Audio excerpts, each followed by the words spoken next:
करना है, that is thyroxine and anti thyroid drugs. तो इस क्लास में जनरली इंट्रोडक्शन पे हमें 2 क्लास चाहिए होगा, जहाँ पे आज पहली क्लास है जहाँ पे हमने सिर्फ introduction about thyroid hormones and उसके फंक्शन इसके बारे में डिस्कस करेंगे। और नेक्स्ट डे क्लास में हम थायराइड के बारे में डिटेल्स में कि कैसे वो बॉडी में सिंथेसिस होता है, कहाँ पे स्टोरेज होता है और कैसे वो हमारे बॉडी में कुछ काम करते हैं वो हम देखेंगे। उसके बाद एंटी थायराइड ड्रग्स के क्लासिफिकेशन और एंटी थायराइड ड्रग्स के बारे में धीरे धीरे जानेंगे। ठीक है, तो ये थायराइड और थायराइड हार्मोन ये जनरली आज के डेट में बहुत कॉमन हो गई है अगर देखा जाए एक फीमेल काउंटर पार्ट में। ठीक है, तो अगर आप किसी भी सर्वे करेंगे या नॉर्मल अब डाटा कहीं से आपको मिल जाए तो आप देखेंगे कि मैक्सिमम ऑफ द फीमेल्स और middle age females they are generally suffering with this hormone. Okay, so thyroid is nothing but a hormone that is secretes from our thyroid gland. Okay, thyroid gland generally यहाँ पे होता है, ठीक है, गले के यहाँ पे।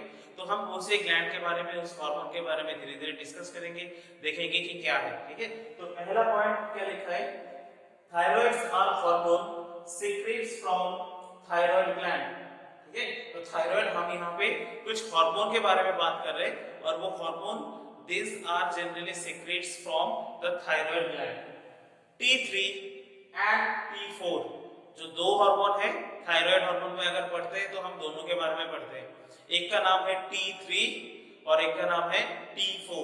तो T3 का फुल फॉर्म क्या है, ट्राई आयोडोथायरोनिन, और T4 का फुल फॉर्म है टेट्रा आयोडोथायरोनिन। ठीक है, ये आपको याद रखना है। T3 का नाम है ट्राई आयोडो, ट्राई मतलब 3 तो इसीलिए T3, tetra means 4 that is tetra iodothyronine.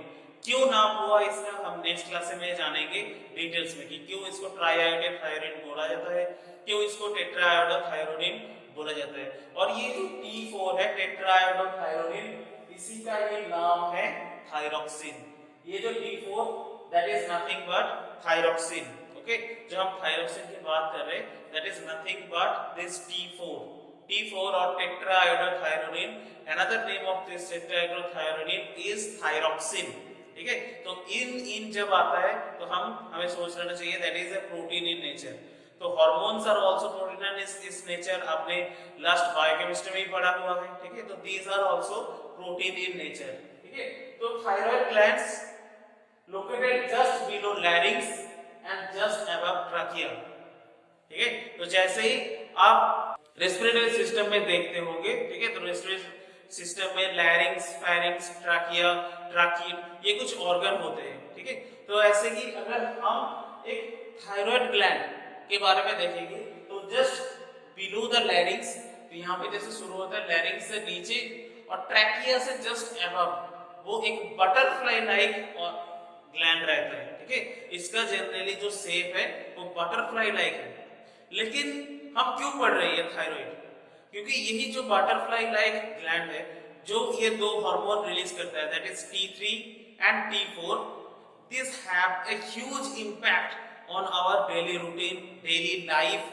और आप बता सकते हैं कि नॉर्मल जो भी हम फंक्शन करते हैं बहुत बड़ा रोल है इस थायराइड हार्मोन का। ये थायराइड हार्मोन के बेस पे बाकी हार्मोन भी अपना रिलीज कंट्रोल करता है या सिंथेसिस कंट्रोल करता है, जिसके बेसिस पे आपके बॉडी में बहुत सारे फंक्शन कंट्रोल होते हैं। तो वो कौन से फंक्शन है देखते हैं, मेंटेन्स द ग्रोथ। ठीक है, अगर आपके थायराइड हार्मोन सही से सीक्रेट नहीं होता है तो वो ग्रोथ कम हो जाएगा, अगर रिलीज ज्यादा होता है तब भी ग्रोथ बढ़ जाता है। तो इसीलिए एक प्रॉपर मैनर में, कंट्रोल मैनर में अगर थायराइड हार्मोन आपके बॉडी में रिलीज हो रहा है that will maintain the proper growth of your physical system। next essential for development, growth की जब बात करें तब उसके बाद आता है डेवलपमेंट। ठीक है, ये दोनों बात बिल्कुल अलग है। हो सकता है कि कोई बहुत बड़ा हो गया हो लेकिन उसके डेवलपमेंट नहीं हुआ। Development in terms of mind, development in terms of limbs, development in terms of organ. तो आप उनके ऑर्गन, माइंड या नॉर्मल थिंकिंग प्रोसेस, ये जो डेवलपमेंट होता है ये ग्रोथ से हो सकता है कंट्रोल रिलेटेड हो, लेकिन ऐसा हमेशा जरूरी नहीं कि जिसका ग्रोथ हो गया है उसका डेवलपमेंट भी होगा। लेकिन आपके बॉडी में अगर थायराइड हार्मोन सही अमाउंट में है तो ग्रोथ के साथ साथ आपके बॉडी का डेवलपमेंट को भी कंट्रोल करता है और वो डेवलपमेंट सही रखता है, चाहे वो ब्रेन का हो या चाहे वो आंखों की रोशनी का हो सकता है आपके किसी भी ऑर्गन का हो। नेक्स्ट कंट्रोल रिप्रोडक्शन, ये पॉइंट बहुत ही इंपॉर्टेंट है, दैट इज कंट्रोल रिप्रोडक्शन, क्योंकि जो रिप्रोडक्शन हार्मोन्स है, ठीक है, वो रिप्रोडक्शन हार्मोन का बहुत बड़ा इफेक्ट है थायराइड हार्मोन से। थायराइड हार्मोन प्रॉपर तरीके से सीक्रेट होने के साथ साथ आपके बॉडी में जो रिप्रोडक्टरी हार्मोन्स है, हो सकता है वो मेल सेक्स हार्मोन, हो सकता है वो फीमेल सेक्स हार्मोन, तो वो हार्मोन्स के लेवल को मेंटेन करके रखता है। अगर आपके बॉडी में सही तरह से थायराइड हार्मोन के अमाउंट नहीं है तो वो रिप्रोडक्शन के अमाउंट या रिप्रोडक्शन के कंट्रोल को नहीं कर सकता, ठीक है। नेक्स्ट कंट्रोल्स द मेटाबॉलिज्म, ये भी बहुत बड़ा पार्ट है मेटाबॉलिज्म। आपके बॉडी में मेटाबॉलिज्म हो सकता है कि आप ओवरवेट हो जा रहे हो सकता है कि अंडरवेट हो जा रहे हो, इन दोनों के ऊपर ही थायराइड हार्मोन का भी इफेक्ट है। हो सकता है कि कोई बहुत ज्यादा एक्सरसाइज कर रहा है, बहुत कुछ कर रहा है, लेकिन उनके बॉडी लीन एंड स्लिम नहीं हो रहा है जो इस हिसाब से चाहते हैं, तो उनके हो सकता है कि थायराइड हार्मोन में कोई प्रॉब्लम हो सकता है किसी का कुछ खाना नहीं खा रहा, ओवरवेट हो जा रहा है, वेट गेन हो रहा है, उसमें भी थायराइड हार्मोन का प्रॉब्लम हो सकता है। नहीं हो सकता सब कुछ सही चल रहा है, लेकिन क्या होता है कि पुअर न्यूट्रिशन की वजह से, मेल न्यूट्रिशन की वजह से प्रॉपर मेटाबॉलिज्म नहीं हो रहा है, इसके वजह से उसके बॉडी बहुत ही ज्यादा पतला होते जा रहा है या लीन होते जा रहा है, ठीक है, और धीरे धीरे उसके जो भी ऑर्गन्स वगैरह है वो भी धीरे धीरे क्रशिंग टाइप या नॉर्मल क्या बोलते हैं कि उसके प्रॉपर डेवलपमेंट नहीं हो रहा है, तो उसके लिए भी थायराइड जिम्मेदार है, ठीक है। तो that controls the metabolism. Muscle function, आपके मसल जैसे आप दौड़ते हो, ठीक है, भागते हो, नॉर्मल जैसे डेली टू डेली रूटीन काम करते हो, तो मसल्स के लिए बहुत ज्यादा एनर्जी चाहिए होता है, ठीक है, और वो मसल फंक्शन के लिए ही थायराइड भी बहुत ज्यादा इंपॉर्टेंट है, क्योंकि अगर थायराइड आपके बॉडी में सही अमाउंट में नहीं है तो आप हो सकता है कि थोड़ा सा काम करने के बाद आप थक जाओगे, ठीक है। अगर हो सकता है कि बहुत ज्यादा अमाउंट में है, ठीक है, तो भी आप थोड़ी देर काम करने के बाद थक जाओगे, ठीक है। जैसे दौड़ते दौड़ते क्या होता है कि मसल पेन होने लगता है, ठीक है, बहुत लोगों को, तो ये थायराइड की वजह से हो सकता है। इसके साथ साथ स्किन न्यूट्रिशन, आपके स्किन बहुत ज्यादा ड्राई है या बहुत ज्यादा ऑयली है, वो भी थायराइड हार्मोन किसी न किसी तरह से कंट्रोल करता है। तो ऐसे और भी बहुत सारे फंक्शन है जो थायराइड हार्मोन कंट्रोल करता है, ठीक है। तो अगर क्वेश्चन है, अगर ये बॉडी पे, हमारे बॉडी पे थायराइड हार्मोन ये ज्यादा सब कुछ कंट्रोल करता है, तो अगर बढ़ जाता है तो क्या दिक्कत होगा, अगर घट जाता है तो क्या दिक्कत होगा। तो यहाँ पे इसीलिए दो टर्म लिखा है, मोर इन हाइपरथायरॉयडिज्म। हाइपर मींस मोर, तो अगर thyroid hormone that is T3 and T4 ये दोनों को कंसीडर करते हैं, तो T3 एंड T4 अगर आपके बॉडी में बहुत ज्यादा अमाउंट में हो जाता है, that leads to the condition which is known as hyperthyroidism। और यहाँ पे लेस, अगर वो T3 T4 कम अमाउंट में रिलीज होता है आपके बॉडी में, that leads to another condition that is known as hypothyroidism, ठीक है। तो दोनों ही एक बहुत बड़ा फिजियोलॉजिकल सिचुएशन है, हाइपरथायरॉयडिज्म एंड हाइपोथायरॉयडिज्म। यहाँ पे और एक लाइन लिखा है, less TSH in blood, more TSH in blood, ठीक है।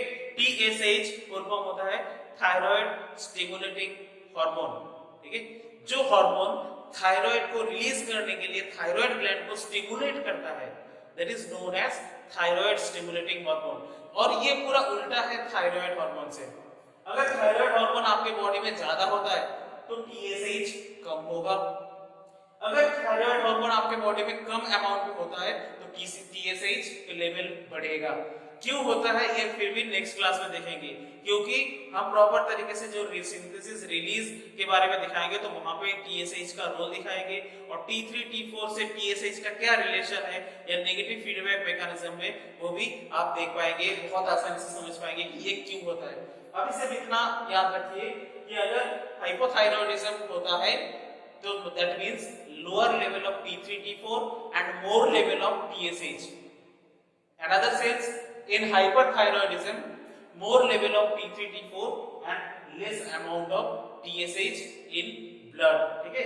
तो ये हाइपरथायरॉयडिज्म और हाइपोथायरॉयडिज्म, ये दो सिचुएशन से बचने के लिए हमें थायराइड हार्मोन को कंट्रोल में रखना है, ठीक है। और इसे कंट्रोल में तभी रख सकते हैं तभी जाके प्रॉपर डाइट और प्रॉपर एक्सरसाइज से ही आप रख सकते हैं, ठीक है। तो वो बाद में और कुछ चीजें जान लेते हैं thyroid related.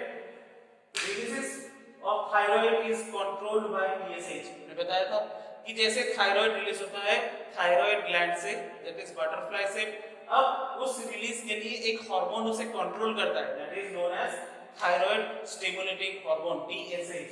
TSH secretes from anterior pituitary gland. Pituitary gland क्या होता है कि आपके ब्रेन में एक ग्लैंड है pituitary, just below the skull and just inside of your nose area, जहां पे नोज के एरिया खत्म होता है, और जस्ट स्कल के नीचे छोटा सा, बहुत ही छोटा सा एक ग्लैंड है, इसका नाम है पिट्यूटरी ग्लैंड। और पिट्यूटरी ग्लैंड का दो पार्ट है, एक है एंटीरियर पार्ट और एक है पोस्टीरियर पार्ट। मतलब जो आगे की तरफ है that is anterior, anterior to the brain, और जो पोस्टीरियर मतलब पीछे की तरफ जो है दैट इज पोस्टीरियर पार्ट। ठीक है, तो एंटीरियर पिट्यूटरी ग्लैंड से निकलता है एक hormone that is TRH secretes from TSH secretes from anterior pituitary gland। ठीक है, तो ये जो TSH हार्मोन जो थायराइड के रिलीज को कंट्रोल करता है that comes from anterior pituitary gland. ठीक है, next TRH that is thyroid releasing hormone. Okay, thyroxine releasing hormone, thyroid releasing hormone secretes from hypothalamus that controls the TSH release। okay, that means अब जो pituitary gland से TSH और thyroid stimulating hormone release हो रहा है उसको भी कोई कंट्रोल करता है, that is TRH। okay, that is thyroid releasing hormone। ठीक है, तो TRH thyrotropic releasing hormone secretes from hypothalamus that controls the TSH release from the pituitary gland। वही जो लिखा है इसे एक पिक्चर के फॉर्म में दिखाया गया है। Okay, there is the hypothalamus। Hypothalamus आपके ब्रेन में होता है और जिसे बोला जाता है लर्निंग सेंटर। ठीक है, तो मतलब आप अगर कुछ भी चीजें सीख रहे हो, आप कुछ भी चीज लर्न कर रहे हो, तो आपके हाइपोथैलेमस उस लर्निंग में बहुत बड़ा रोल प्ले करता है और आपको हेल्प करता है। ठीक है, that is the learning centre of brain, जिसे बोला जाता है हाइपोथैलेमस। वहां से एक हार्मोन सीक्रेट होता है that is TRH, that is thyrotropin releasing hormone. Thyrotropin releasing hormone क्या करता है, directly act on pituitary gland. ठीक है, पिट्यूटरी ग्लैंड में दो पार्ट देखिए, दैट इज एंटीरियर और पोस्टीरियर। ठीक है, एंटीरियर पोस्टीरियर। अब एंटीरियर पिट्यूटरी ग्लैंड से निकलता है TSH। ठीक है, पोस्टीरियर पिट्यूटरी से जनरली ऑक्सीटोसिन, वेसोप्रेसिन रिलीज होता है, इसके बारे में हम बात नहीं कर रहे। ठीक है, तो जो एंटीरियर पिट्यूटरी वहां से रिलीज होता है TSH, that is thyroid stimulating hormone.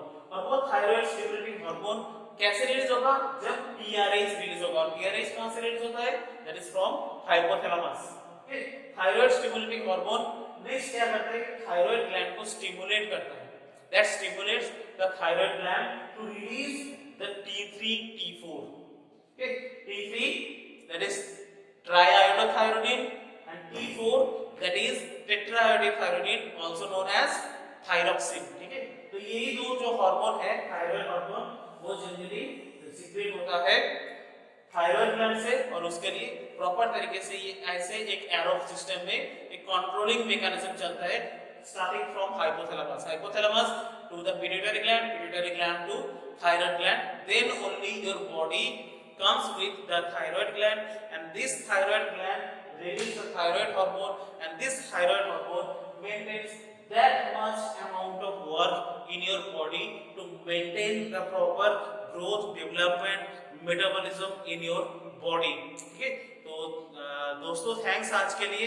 Next class जरूर आना कि नेक्स्ट क्लास में हम थायराइड रिलेटेड और भी जो रिलीज स्टोरेज कैसे होता है वो देखेंगे, और उसके साथ साथ और वो कैसे फंक्शन करते हैं वो भी हम देखेंगे।